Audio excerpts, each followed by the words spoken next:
અહેમદાબાદ મિત્ર ન્યૂઝની ટોપ 10 ખબરોમાં આપનું હાર્દિક સ્વાગત છે. ગુજરાતમાં 3 દિવસ ભારેથી અતિભારે વરસાદની આગાહી. રાજ્યના કેટલાક જિલ્લાઓમાં ફરી વરસાદી રાઉન્ડની શરૂઆત થઈ ગઈ છે. મધ્ય મહારાષ્ટ્ર પર સાયક્લોનિક સર્ક્યુલેશન સક્રિય થતાં હવામાન વિભાગ દ્વારા ગુજરાતમાં આગામી 3 દિવસ ભારેથી અતિભારે વરસાદની આગાહી વ્યક્ત કરવામાં આવી છે. ગઈકાલ બાદ આજે પણ વરસાદી માહોલ યથાવત છે. ભાવનગર, અમરેલી, ગાંધીનગર સહિત અનેક વિસ્તારોમાં આજ સવારથી જ વરસાદ વરસી રહ્યો છે. આજે સવારે 6 વાગ્યા સુધી છેલ્લા 24 કલાકમાં 181 તાલુકામાં વરસાદ વરસ્યો હતો, જેમાં સૌથી વધુ ઉમરપાડામાં 7 ઇંચ વરસાદ ખાબક્યો હતો. બંગાળ દુષ્કર્મ કેસમાં ટ્વીટને ગુજરાતમાં મૌન. દાહોદની ઘટનામાં આચાર્ય આરોપીને ફાંસીની સજા થાય તે માટે અમદાવાદમાં પ્રદેશ પ્રમુખ શક્તિસિંહની આગેવાનીમાં કોંગ્રેસના 500થી વધુ કાર્યકરોએ રેલી યોજી હતી. શક્તિસિંહે ભાજપ પર આકરા પ્રહારો કરતા કહ્યું હતું કે પશ્ચિમ બંગાળ દુષ્કર્મ કેસમાં વિવિધ ભાષામાં ટ્વીટ કરનાર પીએમ-સીએમે ગુજરાતમાં દાહોદની ઘટનામાં એક પણ ટ્વીટ નથી કર્યું. આરોપી આરએસએસની વિચારધારાનો છે એટલે સરકાર મૌન છે. દુષ્કર્મના કેસમાં 20 વર્ષની સખત કેદની સજા. અમદાવાદના દાણીલીમડા પોલીસ સ્ટેશનમાં 2018માં એક આરોપી સામે 13 વર્ષની સગીરા પર દુષ્કર્મ કરવાની ફરિયાદ થઈ હતી. આ મામલે આરોપી સામે Ahmedabad city civil and sessions court ખાતે આવેલી પોક્સોની સ્પેશિયલ કોર્ટમાં ટ્રાયલ ચાલી હતી, જેમાં જજ એ.બી. ભટ્ટે સરકારી વકીલ કમલેશ જે. જૈન અને દિલીપસિંહ એમ. ઠાકોરની દલીલો ધ્યાને રાખી આરોપીને 20 વર્ષ સખત કેદની સજા અને પીડિતોને 7 લાખનું સરકારી વળતર ચૂકવવા હુકમ કર્યો હતો.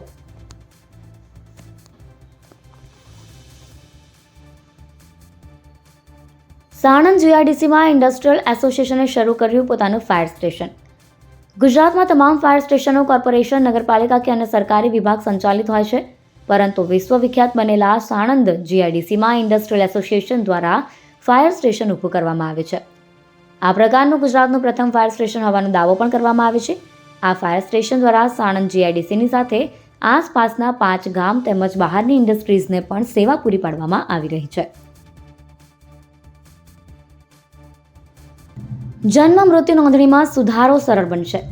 રાજ્ય સરકારે જન્મ અને મૃત્યુ સમયે નોંધાયેલા નામ તથા બર્થ ડેટમાં ફેરફાર કરવા માટે એક પરિપત્ર જાહેર કર્યો છે.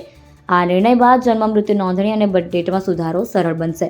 તેમજ જન્મ અને મરણના રજિસ્ટરમાં નામ, જન્મ તારીખ સુધારણા માટેની અરજી પર નિર્ણય કરતી વખતે જન્મ અને મરણ નોંધણીના સંબંધિત રજિસ્ટ્રારે આ બાબતોની નોંધ લેવી પડશે.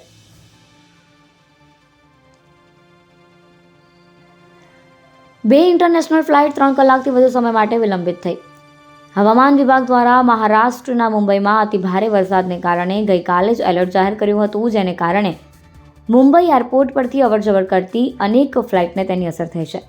વાતાવરણની પ્રતિકૂળ અસરને કારણે ફ્લાઇટનું ટેક ઓફ અને લેન્ડિંગમાં સમસ્યા સર્જાતા અનેક ફ્લાઇટ વિલંબિત થઈ હતી. તેને કારણે મુંબઈથી વિવિધ સેક્ટરમાં જતી ફ્લાઇટ પણ વિલંબિત થઈ હતી. મુંબઈથી અમદાવાદ આવતી અને અમદાવાદથી મુંબઈ જતી ફ્લાઇટને તો સૌથી વધારે અસર થઈ હતી.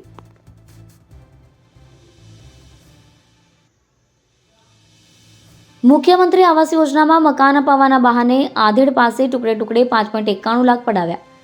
મુખ્યમંત્રી અને પ્રધાનમંત્રી આવાસ યોજનામાં ગોઠવણ કરી મકાન અપાવવાના બહાને છેતરપિંડી કરી પૈસા પડાવવાના કેસ વધી રહ્યા છે. ત્યારે વધુ એક કેસ સામે આવ્યો છે, જેમાં શાહપુરમાં રહેતા આધેડને યુવકે આવાસ યોજનામાં મકાન અપાવવાનું કહીને મહિના 2018થી ટુકડે ટુકડે 5.91 લાખ રૂપિયા પડાવ્યા. ત્યારબાદ મકાન ન મળતા આધેડે ઘાટલોડિયા પોલીસ સ્ટેશનમાં ફરિયાદ નોંધાવતા પોલીસે તપાસ શરૂ કરી.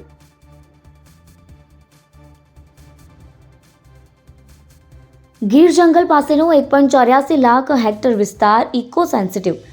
કેન્દ્ર સરકાર દ્વારા ગીર રક્ષિત વિસ્તારની આજુબાજુના કુલ 1.84 લાખ હેક્ટર વિસ્તારને ઇકો સેન્સિટિવ ઝોન જાહેર કરવા માટે પ્રાથમિક જાહેરનામું પ્રસિદ્ધ કરવામાં આવ્યું છે. જાહેરનામા મુજબ અભયારણ્યથી જાહેર થયેલા ઇકો સેન્સિટિવ ઝોન વિસ્તારના અંતર બાબતે સૌથી ઓછામાં ઓછું 2.78 કિમી અને વધુમાં વધુ 9.50 કિમી રાખવામાં આવ્યું છે. હાલમાં ગીર રક્ષિત વિસ્તારની હદથી 10 કિમી વિસ્તારનો ઇકો સેન્સિટિવ ઝોનમાં સમાવેશ થતો હતો.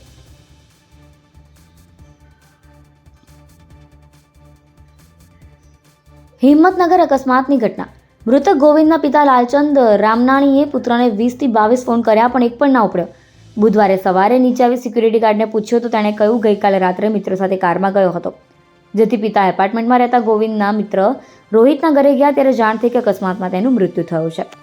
ગોવિંદ એકનો એક દીકરો હતો અને તેને સંતાનમાં 1.5 વર્ષની દીકરી પણ છે. રાહુલ નામનો મિત્ર વિદેશથી આવ્યો હોવાથી તેની સાથે ફરવા ગયા હતા.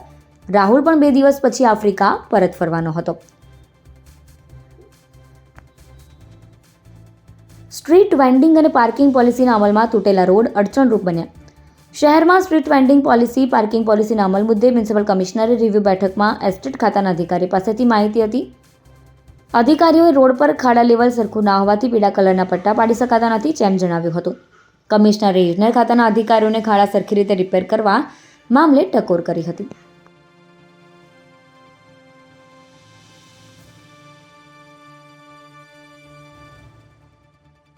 અહેમદાબાદ મિત્ર ન્યૂઝની યુટ્યુબ ચેનલને સબસ્ક્રાઇબ કરો અને બેલ આઇકન જરૂરથી દબાવો જેથી મહત્ત્વના સમાચાર આપના સુધી જલ્દીથી પહોંચે.